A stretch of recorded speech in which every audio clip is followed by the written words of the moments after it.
We are live. Good evening, every breathing one. Renald speaking in here. C'est ta 107e capsule d'Improve Your English Daily. Ta capsule pour les francophones qui sont déjà anglophones sans le savoir. C'est un plaisir de te retrouver comme tous les jours où je te donne du contenu pour pouvoir apprécier, apprendre, comprendre la langue anglaise, ainsi que l'ensemble notamment de toute la psychologie, la civilisation, l'écosystème autour du monde anglo-saxon, et c'est la thématique de cette semaine. On est vendredi au moment où je te fais cette vidéo, c'est la dernière fois que j'en parlerai de la semaine, et la capsule du jour va parler de comment se passent les rapports, les échanges entre les native speaking, les native English speaking, les anglophones natifs, naturels, et ceux qui ne le sont pas. Et là, on va faire un petit peu un jeu de géopolitique, de comment le monde anglo-saxon se positionne par rapport au monde lorsqu'il y a des interactions qui viennent d'un côté et de l'autre. Tu vas voir, c'est super intéressant. Donc là, on va, bien sûr, on n'est pas dans l'aspect technique pur de la langue anglaise, on est vraiment, cette semaine, on a été dans l'aspect un petit peu civilisation, comment les Anglais, ce que j'appelle les Anglais internationaux, c'est-à-dire ceux qui parlent mais qui n'ont pas la langue anglaise comme langue native, comment ils se positionnent par rapport à tout le monde anglo-saxon. Là, on va ouvrir vraiment un petit peu. Là, je n'étais pas intervenu à propos notamment des natifs, notamment. Là, c'est la première fois de la semaine que je vais en parler. Avant que je rentre dans le détail, justement, je t'invite, là, si tu me regardes sur Facebook Live, à me mettre un pouce, à me mettre un cœur et à commenter, à me faire part de ta présence ici sur la page Facebook de Improve Your English, où j'enregistre cette vidéo en direct. Cette vidéo sera tout de suite uploadée sur la chaîne YouTube de Improve Your English. Si tu me regardes sur le côté de YouTube, dans ce cas-là, sache que c'est un replay que tu es en train de regarder. Tu peux t'abonner à la chaîne YouTube pour pouvoir justement être notifié lorsqu'une prochaine vidéo arrive dans ton champ. Et dans la description de cette vidéo, il y a les liens pour me rejoindre sur Instagram et sur Telegram, les groupes sur lesquels j'interviens, où je donne du contenu, je préviens quand une vidéo sort. Enfin voilà, j'entre un petit peu plus en direct sous une autre forme avec Improve Your English, le centre de formation qui accompagne des personnes. Et justement, une victoire pour Improve Your English, puisque je vais accompagner toute une famille, là, pas très loin de chez moi, derrière le bassin, dans les Landes, là, du côté de Sanguinet-Biscarrosse. Je vais pouvoir accompagner toute une famille qui a commandé, justement, qui suit Improve Your English et que je vais accompagner. Et ça, c'est une vraie victoire. Et je tiens à te la partager, ce qui veut dire que lorsqu'on donne des vidéos, quand on donne du contenu, à un moment donné, ça paye cash. Fort. Merci en tout cas à toute la famille qui me suit et ça fait très plaisir de vous apporter ces contenus de valeur, toujours. Alors, quel est le rapport des anglophones, donc les native English speaking, avec le reste du monde? Alors, suivant si on se place du prisme britannique, américain, australien, les anglophones africains, les caribéens, ce sera pas, les Indiens même, ce ne sera pas forcément la même chose que notamment si on se met sous le prisme, tu vois, voilà, d'une autre langue, évidemment. Alors, tu vas pas sans, évidemment que tu le sais, la langue anglaise est la langue internationale pour les échanges, pour les commerces, pour la culture, pour tout un tas de choses. Les personnes qui parlent anglais, donc forcément celles qui sont natives sont forcément très avantagées, mais celles qui ne le sont pas doivent faire un effort supplémentaire pour appréhender la langue et ainsi se permettre des échanges et se permettre notamment de la culture, se permettre des flux de quelque nature que ce soit pour pouvoir justement permettre justement de faire exister leur position. Alors, maintenant que tu as ciblé la partie des anglais natifs et des internationaux, comment ça se passe pour notamment pour nous francophones déjà? Sachant que nous, on a une diaspora déjà de près de 750 à 800 millions de personnes dans le monde qui parlent le français, soit en langue native ou soit en langue, j'ai envie de dire, à côté de leur langue, de la langue nationale, tu vois, d'une certaine façon. Parce que dans la francophonie, si tu prends un pays comme la Belgique, c'est particulier puisque tu as une moitié du pays qui est néerlandophone, qui parle le flamand, donc qui est néerlandophone, et l'autre moitié du pays qui est francophone pur. Donc là, c'est à autre chose. Les néerlandophones parlent un peu français et les francophones parlent un peu néerlandais et encore pas tous, tu vois, c'est particulier la situation dans ce pays. Si tu vis en Belgique et que tu regardes cette vidéo, écris-moi dans le champ de commentaires pour me dire comment ça se passe à ce niveau-là.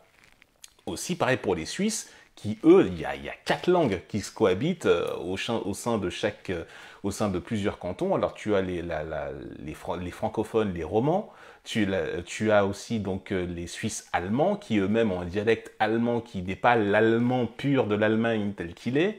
Et tu as aussi les Suisses donc du Tessin, c'est-à-dire la Suisse italienne, la partie la plus au sud de la Suisse, la plus limitrophe de l'Italie, où là on parle italien à ce niveau-là. Donc tu as trois langues. Et puis pour que tout ce monde converge, et ben, sachant que la Suisse est un pays entre guillemets neutre avec un rôle géopolitique important, eh ben, on y parle beaucoup l'anglais aussi là-bas. Donc tu vois, c'est particulier. Mais maintenant, aussi les francophones, je te donne un dernier exemple. Si tu vas dans des pays africains comme l'Algérie, comme la Côte d'Ivoire, le rapport au français n'est pas tout à fait le même. Un pays comme le Cameroun, il y a deux langues, le français et l'anglais qui sont parlés majoritairement, mais tu as aussi toutes les langues locales en fonction des ethnies, tu vois. Et je te parle même pas d'un pays comme Haïti, où Haïti, donc forcément, quand tu connais l'histoire de ce pays, donc voilà, de la Caraïbe, de l'île d'Hispaniola, qui jouxte terrestrement avec la République dominicaine, on parle français, mais c'est le créole haïtien qui est répandu là-bas, mais il y a une protection, un protectorat américain qui fait que la langue anglaise y est aussi proéminente, tu vois, d'une certaine façon. Maintenant, venons dans le monde anglo-saxon, dans le monde anglophone. Lorsque tu es international, là, nous, on est francophone. Comment on est vu par rapport à quand on se positionne en tant que français ou en tant que francophone dans la diaspora internationale anglophone? Ben, quand on est aux États-Unis, on passe par, il y a un côté cutiness, c'est-à-dire un côté mignon, parce que voilà, il y a cette représentation du français, de Paris, la Tour Eiffel, la baguette de pain, le béret basque, tout ça, machin, et avec un côté romantique, French lover, tout ça, tout ce qui va bien. C'est cette image qui colle. Je dis pas que c'est quelque chose de bien, mais du coup, lorsque nous, francophones, on vient à parler la langue anglaise aux États-Unis, il y a toujours cet aspect, voilà, un petit peu, ah, c'est trop mignon, et on va pas forcément nous prendre très, très au sérieux. Vu du côté britannique, c'est autre chose. Tu vois, le rapport entre les francophones, enfin le français surtout, et les britanniques, là, il y a eu des guerres, les deux pays se sont mis sur la tronche à multiples reprises. Guillaume le Conquérant a réussi à imposer dans la langue anglaise quelques mots français à l'intérieur, qui fait que tu peux retrouver quelques noms d'origine française dans la langue anglaise. Voilà, il y a plein de rapports comme ça, mais donc, et là aujourd'hui, le rapport que le monde britannique et le monde français cultivent, ouais, on se regarde, c'est bon, c'est cool, quoi, mais c'est pas le même rapport que les Américains, et par contre, les Anglais, les Britanniques, qui parlent français, voient une dimension un petit peu noble à parler français, de par la culture, de tout ce que cela renvoie à l'imaginaire français, ou francophone, renvoie au peuple britannique. Donc en dépit, tu vois comme quoi, ils ne sont pas rancuniers en dépit des nombreuses guerres que les Français et les Anglais, notamment les Français et les Britanniques, ont eu lieu au cours de l'histoire. Du coup, maintenant, la position du monde anglophone par rapport notamment à l'Europe du Nord dont je t'ai parlé en début de semaine. Le rapport, il est que, bienvenue dans notre équipe, les gars, parce que eux, ils sont bilingues depuis leur naissance quasiment, et donc ils les traitent quasiment comme eux-mêmes, tu vois, comme s'ils étaient membres partie de la diaspora anglophone, tu vois, alors que les pays du Nord, Pays-Bas, Danemark, Norvège, Suède, Finlande, Islande, ont leur propre langue, ont leur propre culture linguistique, et sauf que voilà, ils se disent comme ils peuvent parler que entre eux, il faut s'ouvrir sur le monde, voilà, donc on va adopter l'anglais. Depuis la naissance, c'est une politique d'éducation, donc voilà, dans chacun de ces pays, et c'est ça qui est vu. L'anglais par rapport au monde, un petit peu à l'international, quand tu viens d'un pays beaucoup plus latin, hispanophone notamment, alors il y a, là pour le coup, il y a une certaine forme de condescendance. Que ce soit hispanophone et même lusophone, donc là où on parle portugais. Dans les pays où on parle portugais, Portugal, Mozambique, Angola, tu vois, São Tomé et Príncipe, Brésil, et voilà, et j'en oublie peut-être, ouais, l'Angola, je l'ai dit, bref. En tout cas, je t'ai dit la plupart des pays. Et bien là, il y aura une vraie condescendance. Une vraie condescendance parce que là encore, c'est l'héritage, si tu veux, des empires coloniaux, notamment pendant toute la durée de la période esclavagiste aux alentours des années 1978, lors de le dernier pays qui a pris son indépendance à la fin des années 70, il y a eu toujours donc ce rapport des empires coloniaux, cette comparaison, et comme les Britanniques s'en sont sortis le mieux dans leur décolonisation, il y a un prisme mental un petit peu à vous dire, bon voilà, vous les Portugais, les lusophones et les hispanophones, c'est pas qu'ils sont leurs larbins, c'est pas ça le truc, mais il y a une représentation, une certaine condescendance justement par rapport à eux, qui fait que autant les francophones, ouais c'est mignon, c'est cute, mais les hispanophones et les lusophones, je l'ai vu pour l'avoir constaté, alors ça ne fait pas de mon cas, ça fait pas de ce cas-là une généralité, mais je sais que le monde hispanophone et lusophone part un petit peu en retard par rapport au monde francophone, si tu veux d'une certaine façon, par rapport notamment, donc l'anglais international parlé par les Espagnols et par les Portugais, en tout cas les hispanophones et les lusophones, on part un petit peu plus de loin par rapport notamment au monde francophone, même si les rapports ont tendance à évoluer. Et donc les autres nations, donc les autres pays, les pays de l'Est notamment, les pays asiatiques, qui eux aussi sont internationaux, n'ont pas la langue anglaise comme langue native. Les pays de l'Est, les jeunes générations commencent de plus en plus à parler anglais, commencent de plus en plus à s'y mettre. Donc c'est un phénomène qui frémit un petit peu, mais dans les jeunes générations, là, celles qui sont nées des années 2000, des années 90, après l'explosion du bloc de l'Est. Donc là, on commence à regarder, de toute façon, il y a un rapport notamment avec la Russie. Alors voilà, je ne vais pas faire de géopolitique, mais qui est très particulier. Alors les Russes sont très polyglottes. Les Russes sont très francophiles surtout. Dans les hauts niveaux de bourgeoisie en Russie, on est très adepte du français.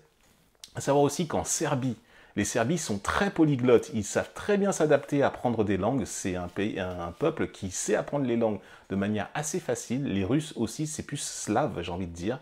Donc là, pareil, on les regarde d'une autre façon de par leur facilité à s'adapter à l'environnement dans lequel ils peuvent se rencontrer, voyager ou émigrer. Donc là, c'est encore autre chose. Et dans tout le domaine donc, asiatique maintenant, alors tu as l'influence de la Chine qui est immense. Là, pareil, je pourrais te faire des vidéos géopolitiques, mais je t'avoue que ce n'est pas ma spécialité. Mais voilà, les Chinois peuvent parler anglais, de par l'influence, tu vois, de par le jeu de rapport de pouvoir avec notamment les États-Unis, où ce sont les deux premières puissances mondiales qui se regardent un petit peu en chien de... tu vois, si tu comprends ce que je veux dire. Et ça se vérifie sur plein de sujets. Et donc, si tu veux, ben, les pays asiatiques ne vont pas forcément se mettre à l'anglais, sauf ceux qui ont une vocation touristique, comme la Thaïlande ou le Laos. Les Japonais ne sont pas très anglophiles, pour pas dire même pratiquement pas, alors que ça dépend d'une certaine partie de la population. Les Japonais, c'est un pays donc insulaire, il y a un archipel de 120, pratiquement de 120 îles différents, et tout ça doit cohabiter, et ils sont assez reclus sur eux-mêmes, ils ne sont pas très anglophiles, pour pas dire même pas du tout, mais en tout cas, ils arrivent à en tirer le meilleur, enfin ceux qui arrivent à parler et à trouver des échanges, arrivent à tirer le pays vers le haut d'une fort belle manière. Les Coréens, pareil, la même chose.